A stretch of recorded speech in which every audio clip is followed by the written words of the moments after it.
Good morning, everyone, and welcome to the WellMed Charitable Foundation Caregiver Teleconnection. Today, we have a very special presentation, a very important presentation, and we have an expert who is going to tell us all about it.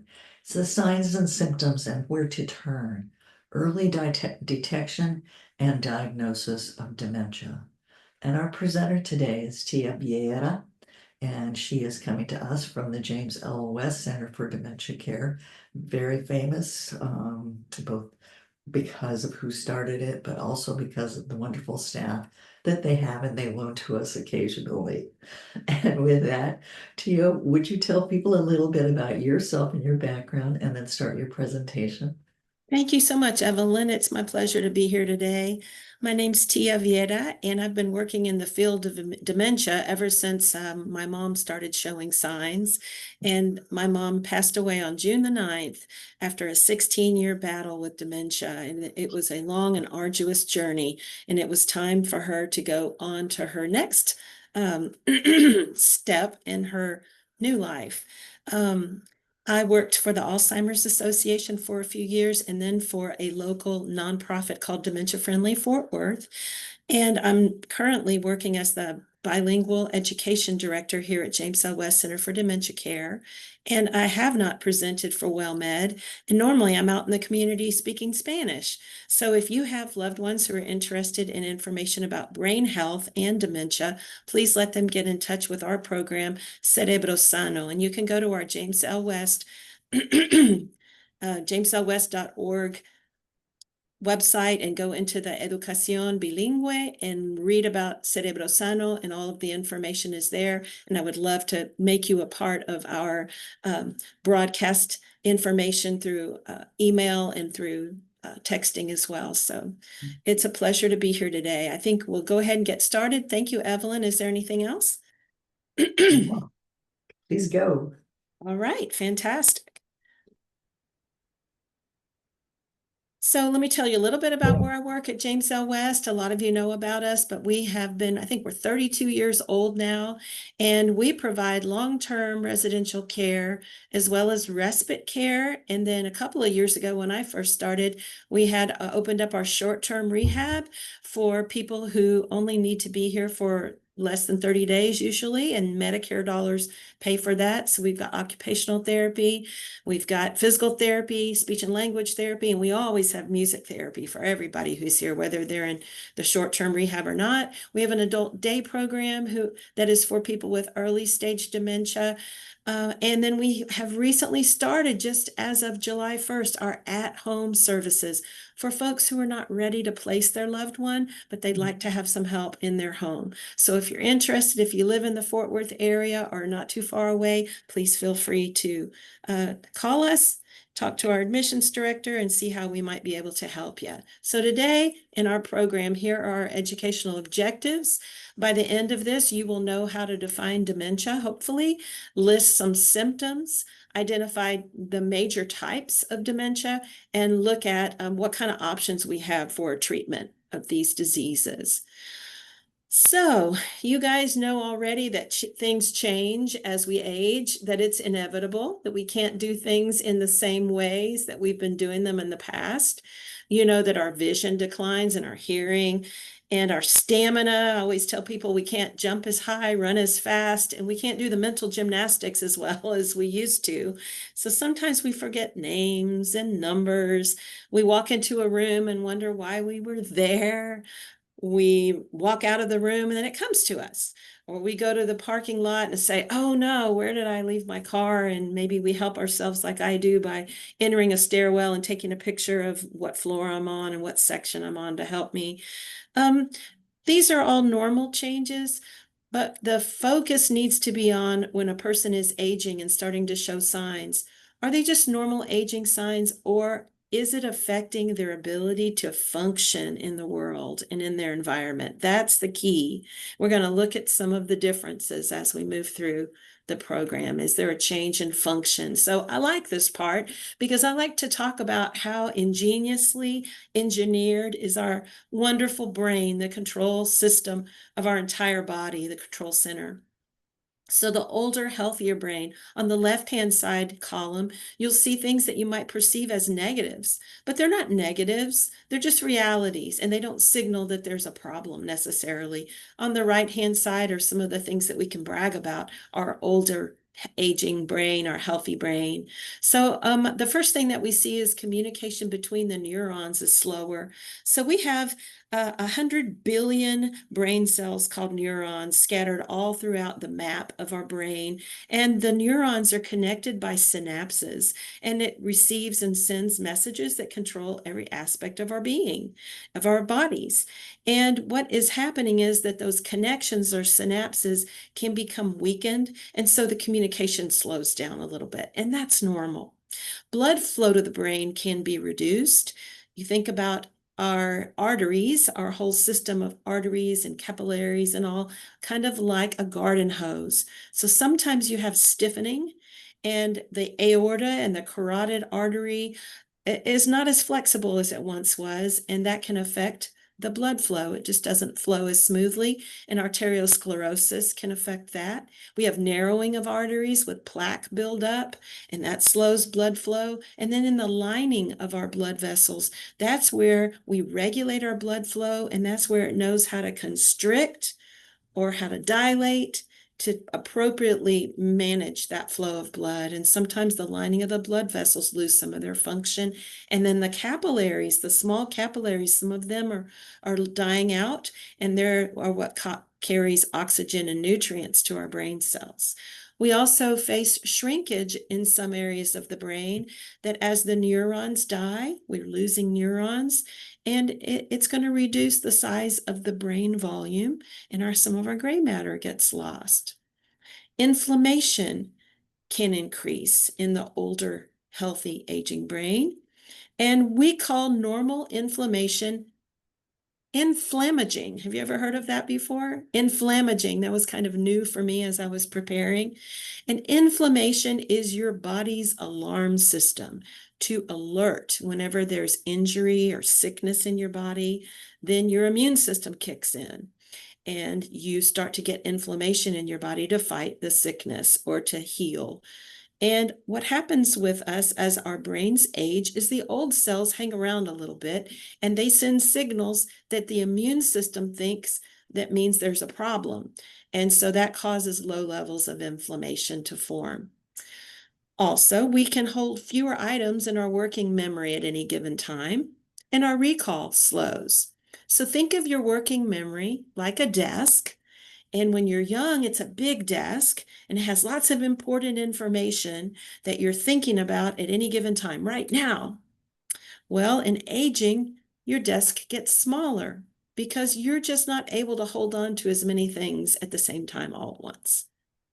Your processing speed is also slowing down, so you're having more trouble processing new information and thinking quickly as when you were younger. And then the old recall. Recall is like our having a file cabinet. We all have a file cabinet. The older we get, we maintain the same file cabinet. It doesn't go anywhere, but sometimes we have a little trouble locating the file we need at the right time. And it takes a little longer to find that file, to access that information, to remember those details. And it helps sometimes if we have somebody give us some clues.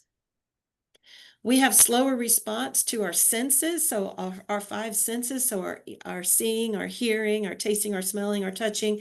We're getting information from our environment all the time, but the signals that are traveling through our nerves are just not moving as quickly as they used to. So the messages are getting through, but it might take a little bit longer.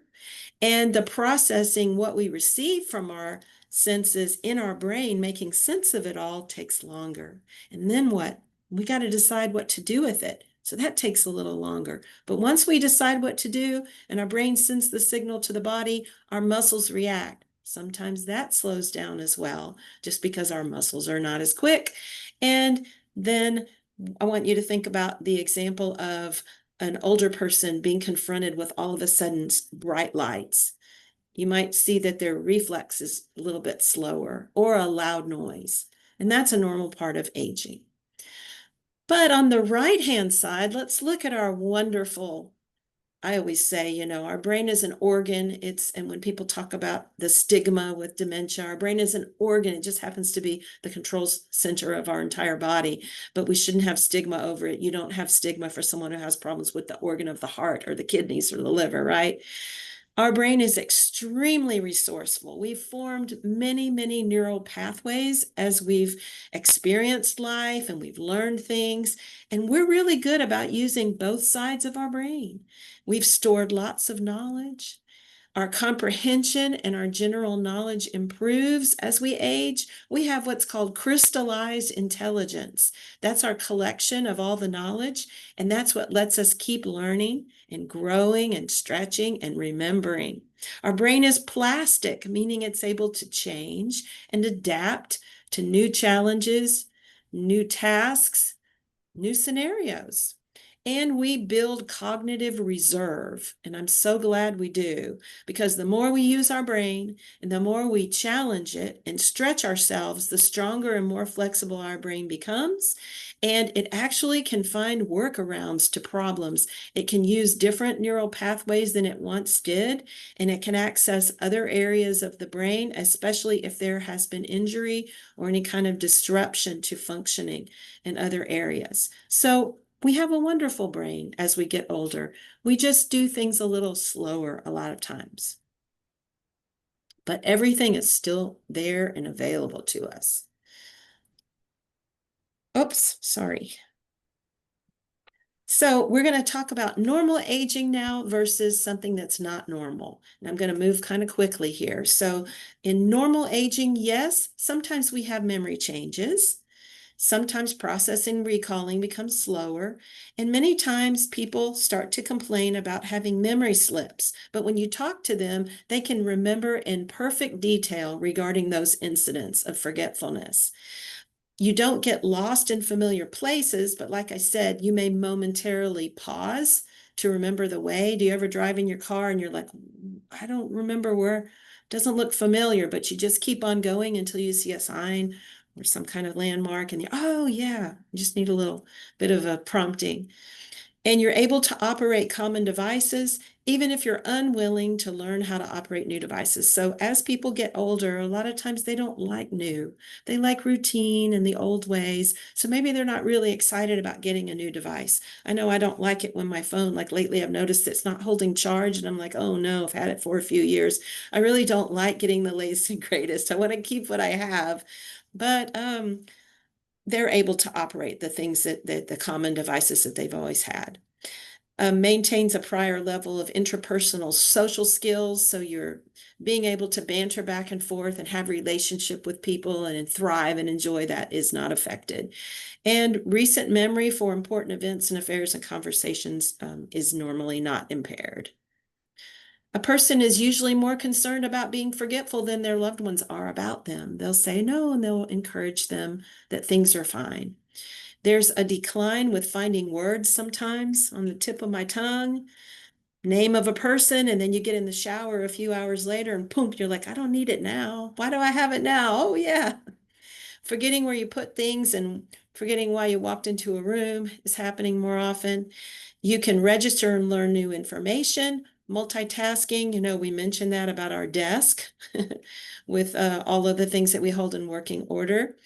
Remembering details may decline a little bit, and our learning style tends to change, and it's harder to adjust to change. I don't know about you, but when I go with the little ones to the movie theater and look at Disney movies, everything moves so quickly now. And if they put something on the screen for you to read, they expect that you read it a lot faster than I can, and then it's gone.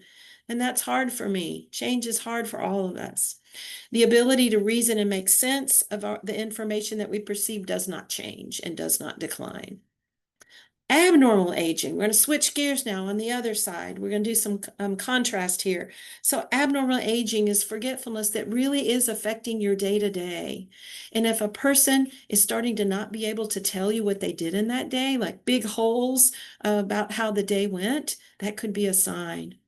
A person may complain of forgetfulness, but when you enter into conversation about it, they can't give you any details. They can't recall an example. They just mention that they're having trouble with memory. They get lost in familiar territory, and it might take hours eventually to return home, which presents a lot of problems for people who are still driving. And that's the biggest battle, is to take the keys or request the keys from someone who's showing signs of dementia.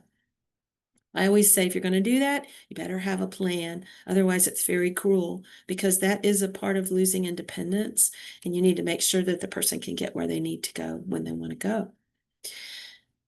Abnormal aging becomes less able to operate common devices and unable to learn how to operate new simple devices. So don't always try to get the newest and the greatest. If a person's used to the old microwave oven that sits on the counter instead of the fancy new one that you're going to install above where the cabinets are, that might not be a good idea.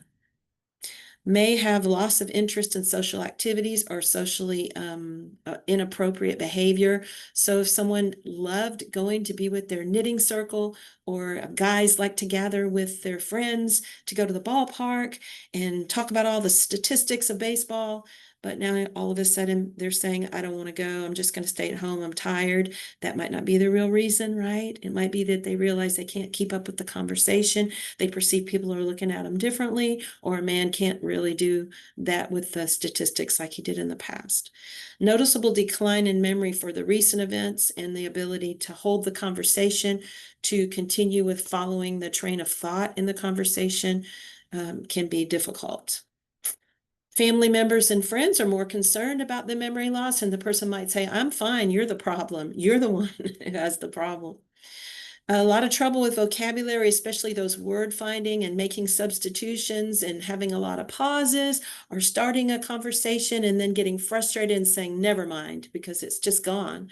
The word finding and substitutions is kind of like, instead of saying, you've heard this before, wristwatch, they might call it a hand clock, because they're more describing what it is, because they can't think of how to say the term, the noun. And many times repeating themselves and requesting the same information again and again. Misplacing things and not being able to retrace the steps. And many times people accuse others of stealing from them, because we all trust our brain. We all trust our memory, even if it's not working well for us. Forgetting how to do familiar activities can be a sign of abnormal aging, something that someone has done well for years. Someone who worked in journalism, and now the emails are coming out really strange with a lot of mistakes.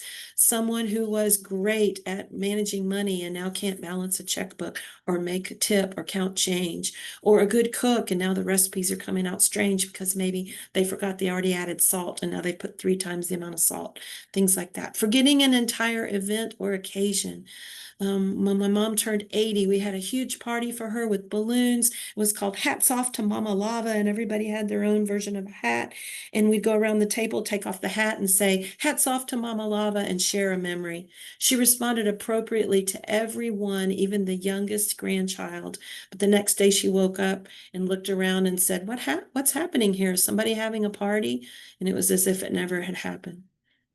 Mood and personality can change. So someone who was more sullen or introverted might start acting out in ways, saying things that are very embarrassing, using forbidden words, sex talk. And someone who used to be maybe the life of the party has now become more solitary and doesn't really want to express themselves much. If it's drastic like that, could be a sign. Makes poor decisions and has decreased judgment. All of these things are a sign of abnormal aging. So I want you to know that Alzheimer's and related dementias, all of them, are not a part of normal aging. It's also not a lot of other things. So let's go at what it is. So when you think of dementia, and I ask you, what do you think when you think of dementia? What kinds of ideas come to your mind? If we had time, I would bet the vast majority of you would mention memory problems. Yes, that's true, but there are some diseases that cause dementia that don't present with memory problems, at least in the beginning stages. There are over 35 common symptoms of dementia. So let's kind of get into it. I wonder if you would be surprised to learn that dementia is not a disease in and of itself. A lot of people think that dementia is a disease. It's not. It's caused by diseases and abnormal sicknesses, illnesses. I'm trying to think in English, trastornos in Spanish. I can't think what that is. But dementia in itself is an umbrella term. And If I were to have an umbrella and write dementia over the front of it, I could do the same thing with any type of category. I could write flowers on a big umbrella, and then underneath the umbrella, you could organize different types of flowers, lilies, daisies, roses, a whole host of them. And we could do that activity if we were face to face in person. So all of those different types of flowers all fit under the category of flowers. Well, dementia is the same way. It's an umbrella term, it's a general term, and it just means that you're having problems with thinking and memory that are severe enough to affect a person taking care of their day-to-day activities in their life. If it's severe enough to impact them and they cannot live independently like they used to, it's called dementia. And dementia usually has at least two parts of the brain that are being affected, at least two brain functions that are being affected. And here it says like memory loss and maybe impaired judgment, or memory loss and problems with language. It is a collection of symptoms that can be caused by several disorders that affect the brain's function. And here are some of the big ones: Alzheimer's disease, vascular, Parkinson's, frontotemporal, and Lewy body. It causes progressive impairment. So think about that. These are progressive functions that are being affected long term, and it is a terminal illness. It is fatal, but we focus on what the person can still do. That's the most important thing. There's still a lot of life to be had, and with education, you can learn how to tap into that and make a person have a lot of enjoyment while they are dealing with dementia. It is not contagious. It is not something that affects children and adolescents. It does affect people 65 and over, but we know that it is affecting more and more people, even in their 30s, 40s, and 50s. So yes, it is affecting adults, and it is not a mental illness. And I try to explain that because there is a lot of fear and stigma and misinformation, whereas mental illnesses are kind of imbalances of chemicals in our bodies. Dementia are physical changes happening to the brain with things that have affected our brain, like damaging the brain, or plaques and tangles that are of protein that accumulate and shouldn't be there, or inflammation, things like that. But they are physical things happening most of the time. Although people with dementia can have a lot of mental illness with anxiety and depression, as can the rest of us who are caregivers. So we definitely need to take care and monitor those things. Here's our umbrella, and you see some of the symptoms of dementia, like raindrops up above, and you see some of the reversible ones I mentioned and some that we're not going to go into today. And on the other side are some things that look like dementia. They are changes that bring on confusion and disorientation in people, but many times when they're treated, that they lift. That fog and that confusion will lift. Some of them are depression, different infections, medication and drug interactions, hydrocephalus, vitamin and mineral deficiencies, hypo and hyperglycemia because of the changes with glucose that are up and down. So here are some of the other causes of memory loss and confusion. So I want to mention something with infections that a lot of you probably know, that UTIs, especially urinary tract infections, can wreak havoc on an older person, and a person with dementia can have a drastic change, an overnight change. Keep in mind that dementia is normally slow and steady progression. So if you see something one day to the next, you ought to take note and try to find out what it is and get tested. And with UTI, just with antibiotics, a person can be treated. Health conditions, especially things that involve the cardiovascular system. So stroke is a big one. And when people go through therapy with stroke, sometimes they can return to a higher level of cognition, maybe not to where they were. Their baseline will change, but they can get therapy for that. And COPD, breathing issues, sleep apnea, because that's affecting enough oxygen getting to our brain, and that can cause cell death. Diabetes, when it's managed, people can do quite well, but unmanaged diabetes can be a big problem. Thyroid disorders, our thyroid affects so much. It's important to get that checked. Metabolic problems like with malnutrition, vitamin deficiencies, especially B12. That one's off kilter and out of range. Getting B12 where it needs to be can often help.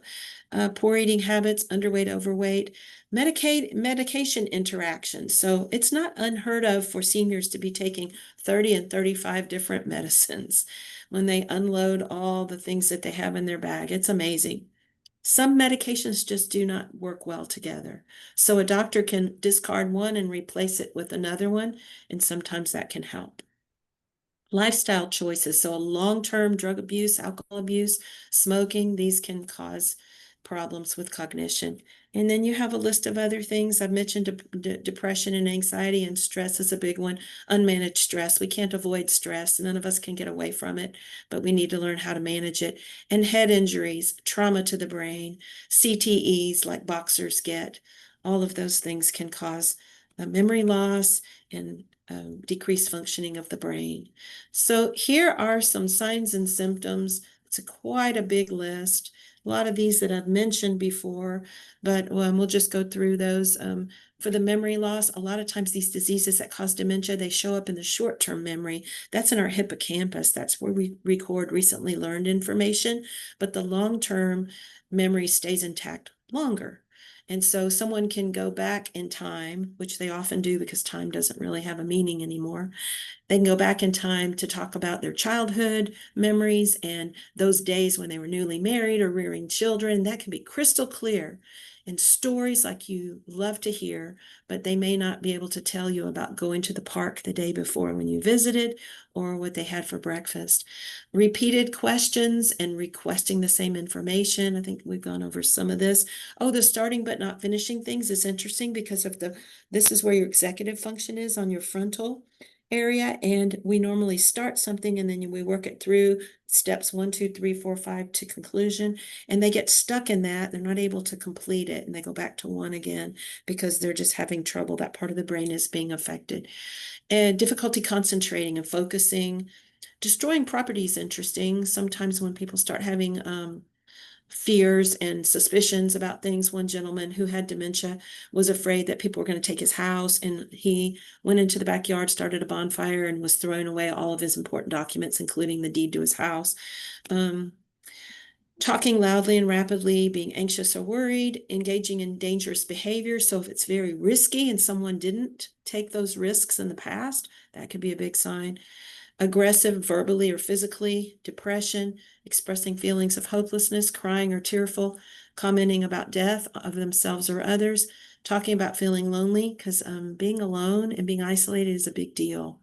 It can really bring on dementia. Comments about feeling like a burden or failure, being paranoid, arguing, irritable, complaining, problems with bathing, dressing, or grooming.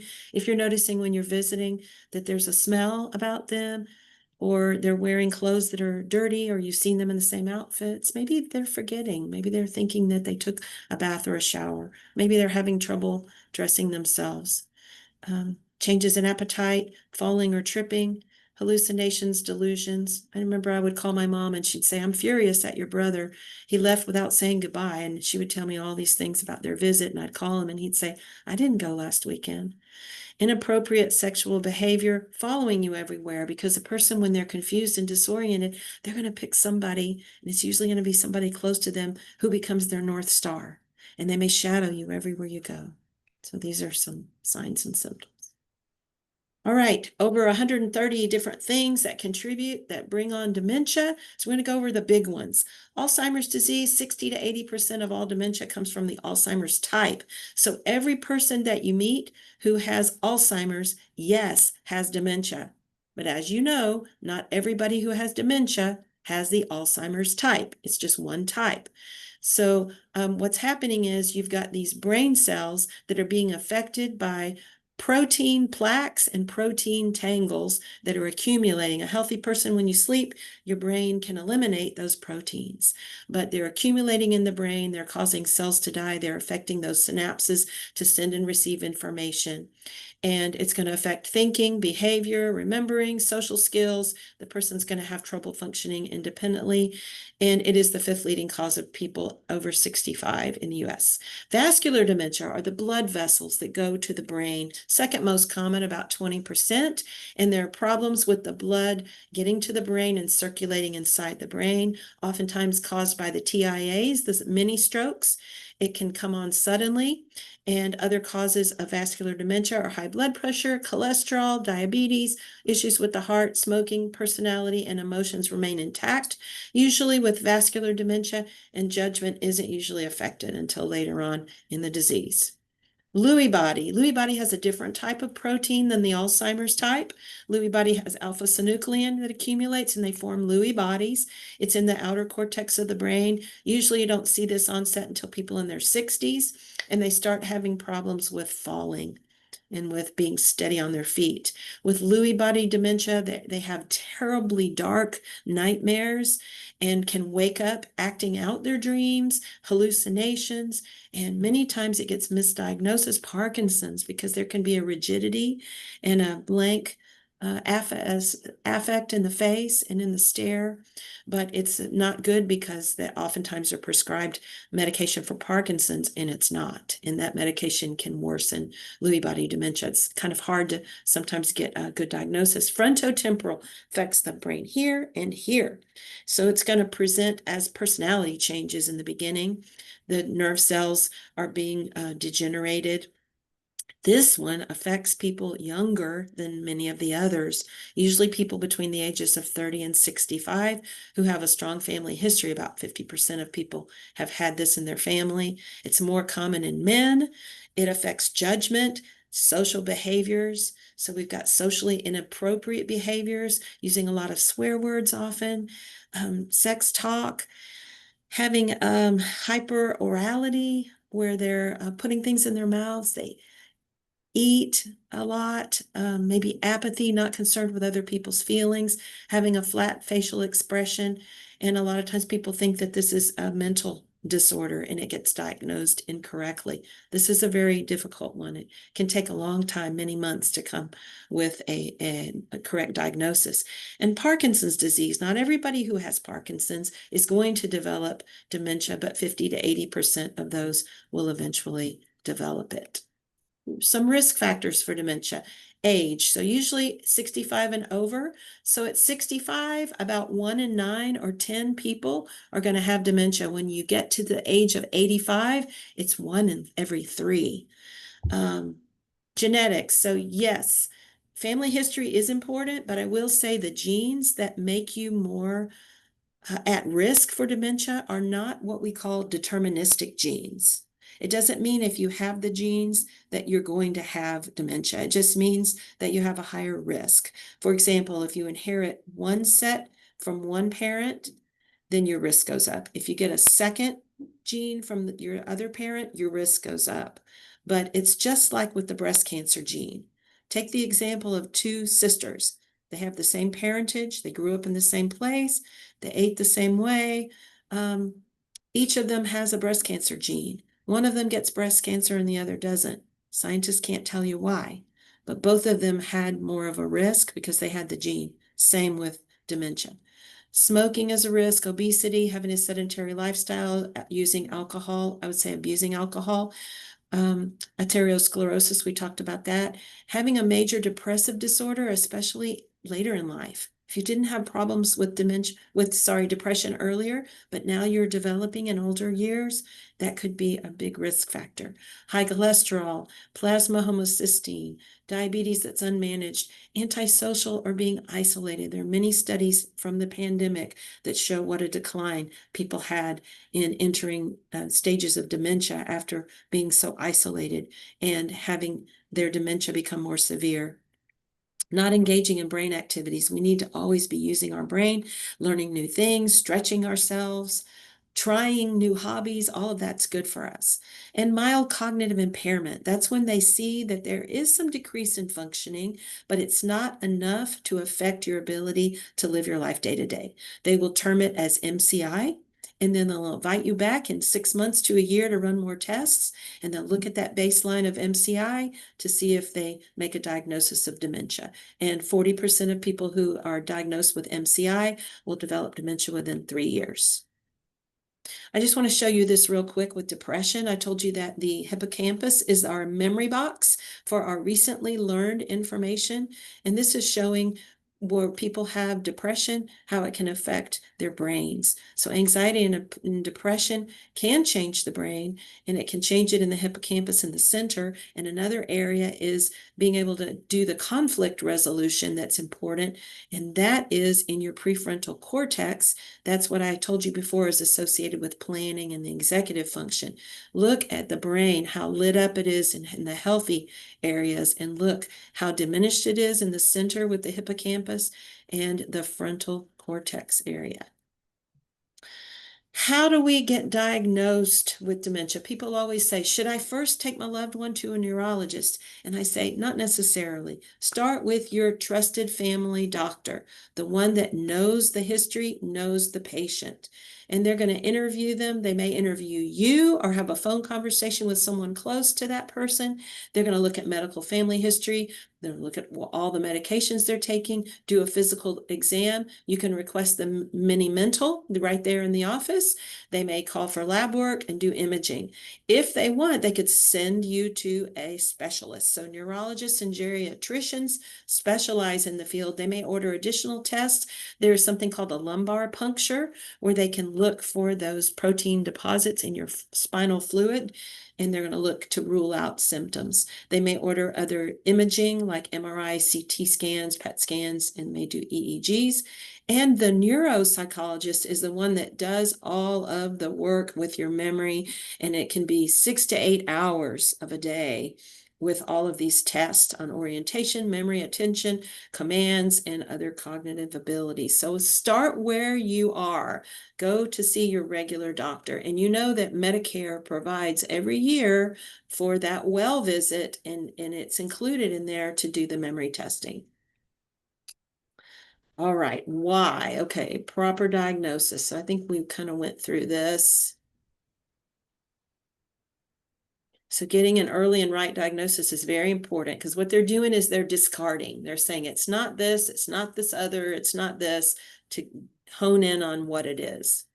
So people often ask, why would I go and talk to a doctor if there is no cure? I probably have Alzheimer's. It's the most common. My grandfather had it, then my father had it. And I'm saying grandfather, father, because oftentimes men don't want to go to the doctor, and we women sometimes don't as well. But it's important, because when we don't know what's causing the problem, that can underneath be an anxiety. May not be an anxiety that's on the surface, but it's boiling underneath the surface. Also, if you find out early, you have a better chance from benefiting from a clinical drug trial or a study and you're helping to advance the research. Also, it gives you more time to plan for the future, because if your loved one has dementia, there are a lot of decisions that need to be made, and you have a window that's closing very quickly. So you have to think about what's the care going to be like? What are the living arrangements going to be? You got to think about financial and legal matters with all those powers of attorney. And if you can get somebody who still has the ability to give consent and go before the notary public, you can get those things all lined up. And the advanced directives, it becomes a great gift to the family later on. You also have the chance now to get on learning, start learning with education programs, and making it easier for you and the other care partners to manage the disease. By the way, I want you to know, I know that Evelyn and Minerva have shared that the WellMed has a wealth of information. James L. West has as part of our Dementia IQ learning management system, you can go onto our YouTube page. Just look up James L. West, and a lot of our education programs are loaded there, and you could watch them at your leisure on demand when you need it. And you can make changes in the lifestyle choices that can help to slow down some of these symptoms in your loved ones, slow the progression and help with the symptoms. And it's just important that you're developing a relationship with all of these people who are going to make up that care team, with doctors, care partners, people in your church, your faith community. And there's something called the Alzheimer's Navigator from the Alzheimer's Association. You may want to look at that, and that kind of helps you to know what to do moving forward. People always ask about medication. I am not a medical person at all. All I can tell you is we have the same medications that we've had for more than 35 years that help with the symptoms of dementia. They are not curative. And here are some that you know about: the cholinesterase inhibitors. Aricept is one everybody knows about. That's a well-known brand name. Razidine. We have NMDA receptor antagonist. That would be your Namenda. And then a lot of people who have dementia also have problems with anxiety and depression and other mental illness, and they may be on antipsychotic drugs, and there are a bunch listed there. We always say at James L. West, we're going to try everything else before we go to the medication. But for the ones who need it, it really is beneficial for things like mood disorders, irritability, anxiety, depression, hallucinations, delusions, aggression, agitation, hostility, being uncooperative, and being agitated. That's a lot in that list. And some need antidepressants, and some need anti-anxiety medicine and mood stabilizers. I do want to tell you about something that's exciting, that for those who have Alzheimer's disease in a very early stage or even mild cognitive impairment, there are 2 drugs that are FDA approved that are out on the market now, and they are called Kisunla and Leqembi. Those are the brand names, and they are through infusions. And so what these drugs do is it's supposed to remove some of the beta amyloid plaque protein that's accumulated in the brain. It's so expensive and it takes a while, but you can get into the Centers for Medicaid registry, but you have to document everything, and it can take quite a while for it to be covered by Medicare. The downside is that some people experience side effects of brain bleeding and brain swelling. So if you are on these drugs, they will monitor you very closely. And if they find that you start to have brain bleeding and brain swelling, they will pull you off really rapidly. And average time to plateau is 5.5 months. So really by 5.5 months, these drugs are acting at their optimal levels, and the improvements that you've seen are pretty much going to stay wherever they are at 5.5 months. They're not likely to get better. You're not going to have more improvement. And when you take these drugs, they do not restore or reverse memories that were lost or any cognitive function in the past. And the goal is to just kind of stabilize as long as possible. So that is hopeful. And they continue with all the research through the Alzheimer's Association and all over the world. All right, what are some things that people with dementia benefit from? Well, they benefit from all of these different therapies. So physical therapy is helping them with muscle tone, flexibility, strength, balance, mobility, so that they can do the normal things that they do, like getting out of bed, climbing stairs, those kinds of things, because they still have muscle memory and they still know how to do things like in sequence. Occupational therapy is going to help them to do those things that are the daily functioning. And these are things like how to be able to get dressed, how to feed yourself. And occupational therapist might even help the caregiver know how to adapt things in the home to prevent falls, like installing the grab bars and encouraging you not to have baths, but to have showers, and make the bars there and have the shower chairs and special utensils to help for meal times and making modifications. Speech therapy is stimulating our cognitive ability and compensating for deficits and problems with eating and drinking and swallowing. And then music therapy is always wonderful because we have a music list. All of us do. We formed it between the ages of 10 and about 25. And if we can tap into those tunes, it opens up so many areas that light up in our brains. I just love music therapy. And it really does other things. You're with other people, so you have the social interaction, less isolation, and it might lead to moving our bodies and clapping and stimulating that to get more blood flow and oxygen to the brain. Other interventions, of course, education to help you understand the disease process, understand how to communicate differently, understand how to be more empathetic and compassionate, that you can't expect that they come into your world, but you're going to go to their world and try to understand. You're going to learn how to change the environment so you can resolve challenges for noise and glare and clutter. And it's important to monitor their personal comfort.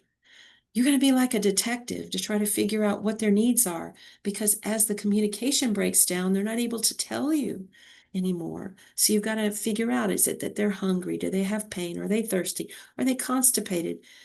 Is what they're doing signaling to you that they have a full bladder or an infection? Are they tired? Do they have skin irritation so that the things you're doing are hurting them and they can't tell you? Is the room too cold, too hot? Are they bored? Are you trying to give them something to do that's beyond their ability? Are you overstimulating them? All of these things are important to know. And so we always try to teach everybody, please don't try to set up a confrontation. Do not argue. Do not try to appeal to reason, because that area here with the executive function may be being attacked, and they may not be able to reason. They may not be able to be rational. So even if you don't agree with what they're saying, try to give them the impression that you're their ally, you're their advocate, you believe them. And even if you just use the word, okay, okay, okay. And you may have to use what we call therapeutic stories, therapeutic fiblets, whatever you want to call them, in order to help the person to be calm and feel like they're loved and that they're safe. Adequate rest is real important, so talk to the physician if they're not sleeping well. Sundowning is another thing. Look for the reasons behind their expressions of behavior. Be flexible, be compassionate, and once that you have met them where they are, which is validation, you've joined them in their world, you're going to redirect, especially if someone's on a loop. You can't get them out of that loop. Like, I want to go home. I want to go home. I want to go home, right? And that's a whole topic in and of itself. But you're gonna distract them or redirect them. Food, especially sweet things, we try to have a healthy balance of nutrients. And sugar's not good for any of us, but sugar is great when we've got it in our pocket when we need it. Oh, let's go in the kitchen for some ice cream. Change your location and also give them something to look forward to. Did you know that your taste buds, sweet, sour, salty, and bitter, did you know that your taste buds wane as you age, but the sweet stays? That may be why so many older folk really go toward the desserts. And music is always a big thing to redirect to. Animals and children, and baby animals and little children especially can be good. Uh-oh. All right, and other interventions. This is good for you, good for them as a caregiver. Exercise, set realistic goals. Don't make your goals something that it's going to be immediate. You got to work toward it. Social is important. Talk to people, your friends, or pay someone to listen to you, because we can wear our friends out. They mean well, but we need sometimes professionals with therapy or counseling. Postpone important decisions until we have a more objective view. Get education. Break the large tasks into smaller ones. It's that whole, how do you eat an elephant? One bite at a time. Set priorities, work on your own sleep, your healthy diet, and try not to, this is very, very common with people in the helping field, especially medical field. A lot of people, they self-soothe and self-medicate with alcohol and drugs. So try not to do that. How can I help someone with dementia? Well, I'm going to offer support. I'm going to be understanding, patient, and I'm going to give encouragement. And I'm going to continue to build and educate myself. There's a wealth of information out there. Stay at all of these WellMed webinars. They're wonderful. Focus on quality of life. Be flexible and enter into their world, recognizing that they can't. Our brains weigh about 3 pounds. By the time the ravages of dementia has affected a person in late stage, their brain may only weigh 1 pound. And practice self-care and compassion along the way. Here are some tips as to places that you can go. If some of you are feeling like it's a daunting task to bring up the conversation with your loved one, there's something called the Conversation Project, and they give you all kinds of tips. And the Alzheimer's Association information is there. Dementia Friendly Fort Worth. If you live locally, they have an activities group online, and then they also have a Fifth Street Cafe where the people with dementia go in one room and do an activity, and their care partners in another room doing kind of a support group. And then the Area Agency on Aging, we always have to mention. James L. West information, National Institute of Mental Health, UT, UNT Health Science Center, wonderful medicine, great. Our medical director is Dr. Janice Kniebel, and she's been on board for the whole 32 years. They have wonderful, wonderful medical practitioners. And then there's a national suicide prevention line. So I hope this has been useful to you today. So far, here's my information. So that's my email. And this is the phone number for James L. West. I do have a line that's a direct line. And it ends in 1225. That's my direct line. Especially if you want to call and refer somebody to speak to me in Spanish, I'd be happy to do so. All right. Well, I think we have a few minutes to open it up to questions. Wow. I What a know it was a lot. presentation. So much information. We did have a question about what was that Alzheimer's resource? That was an app or tool that you had mentioned. Okay, it's called Navigator. And if you go to Navigator. alz.org, you're going to find it. It's called Alzheimer's Navigator. Perfect. And the Alzheimer's Association has an 800 number that you can call day or night, 365 days a year, and they have master's level technicians, master's level, social workers that answer the phone, and they will talk to you if you just need to talk to somebody. They can also look in your area to find resources for all different kinds of things, and they've got a wealth of topic sheets on a variety of themes that they can send you through email or to your mail. And what else was I going to say? Something else about Alzheimer's Association. The helpline. And they have Alzheimer's support groups as Connected, well. which is a chat room, which is really cool. Absolutely. Very good. Thank you for that, Evelyn. Tia, let me ask you a question. Is it possible for you to send us just that last slide with the resources? I think we Sure. would enjoy that. Okay, and we can send that out, Okay. I would be afterward. happy to do that. Thank you so much. And let's see what else we have with people asking questions. Folks, this is time. You've got a real expert here with a lot of background and information. Who would like to ask her a question or to make a comment or to even give us a suggestion? And you can, if you're on the phone, press Someone, star someone, six. someone asked in chat, do all states have area agencies on aging? And I can Yes. answer that. I used to work for one.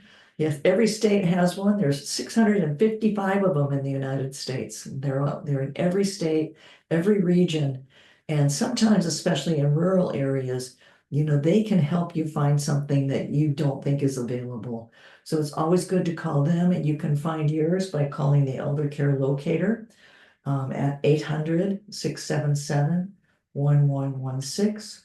Or you can go to eldercare.gov, eldercare.acl.gov, and you can go online with them and just put in your zip code and ask them for, whatever it is that you need online.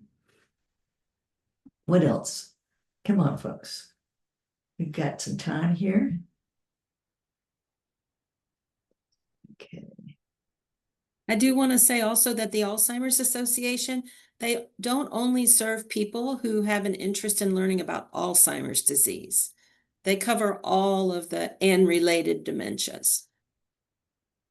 Good to know.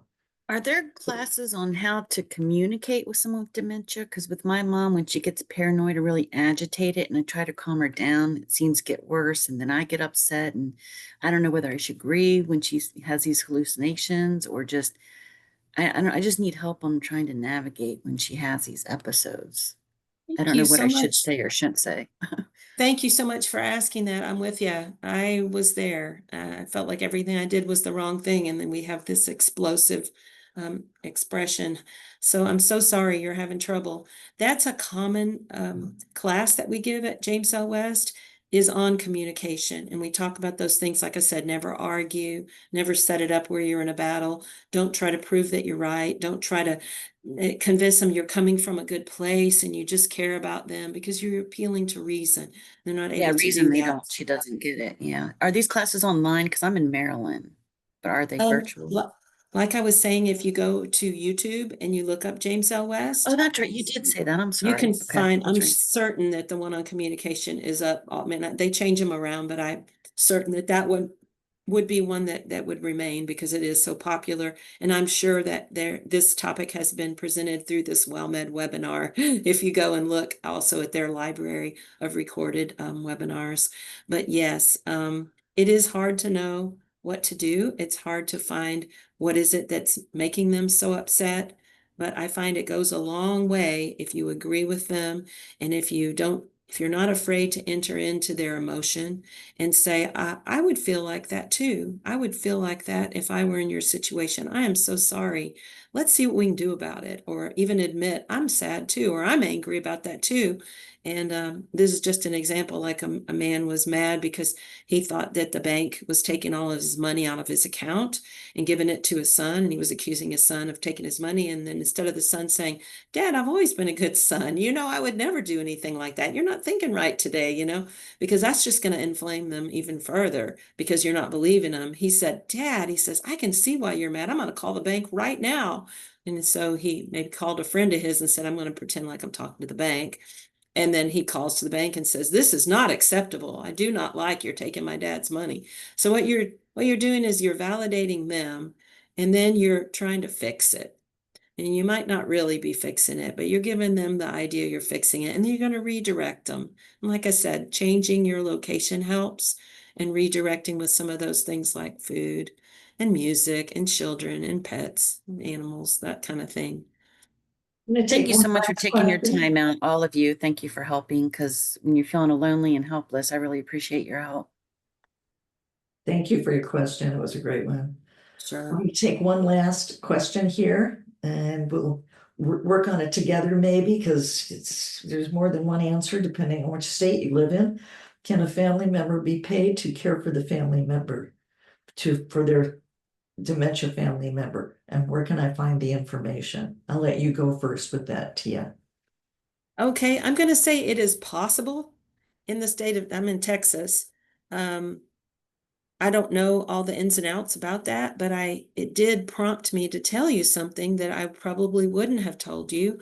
But there is a new program through the Centers for Medicare and Medicaid that is called GUIDE. And GUIDE is being implemented throughout the United States. So you need to learn who is it that's kind of the hub of the GUIDE and who are they working with. And what GUIDE is, it's helping to facilitate all kinds of resources for the caregiver, and they can receive money for respite for their loved one. And there's money available to them also during the year. It helps them to be able to get connected with education and medical and support group and a whole host of things.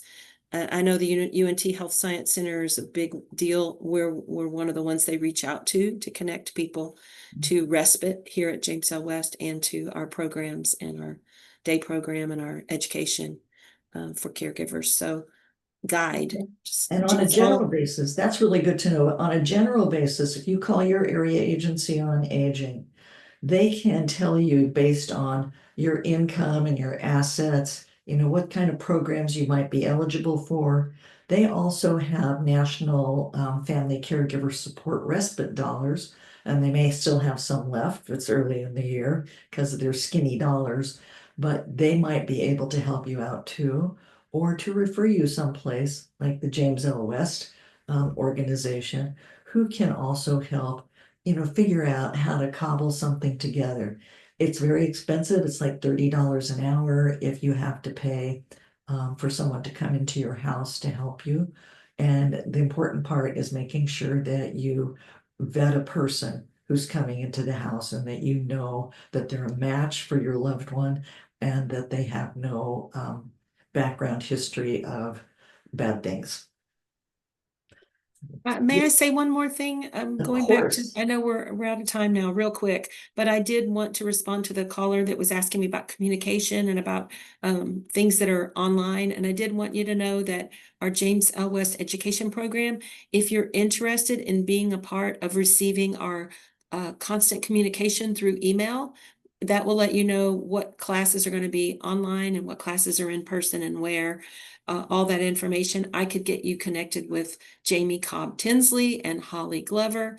Jamie does the education along with Holly, and then Holly's in charge of all of our support groups.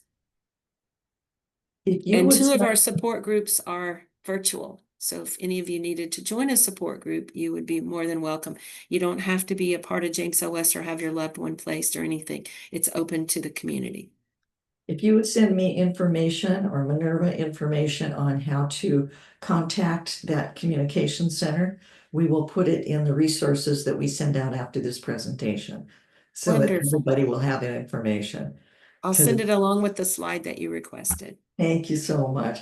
I can't Thank thank you you. enough. This was a spectacular presentation. So much information.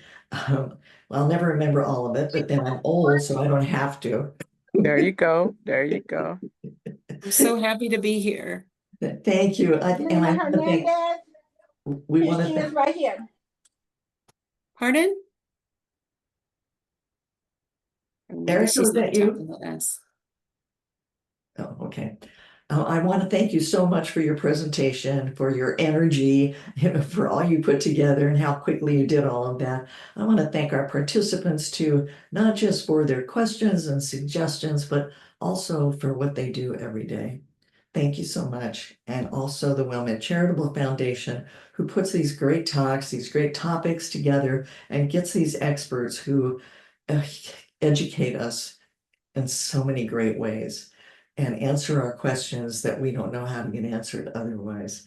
So with that, I'm sorry, I'm going to have to hang up this conversation because of our timeline, but I want to thank you all so much and hope that we will get together again. We want to see you again. So Thank you, everybody. Have a beautiful rest of your day. thank you, you too.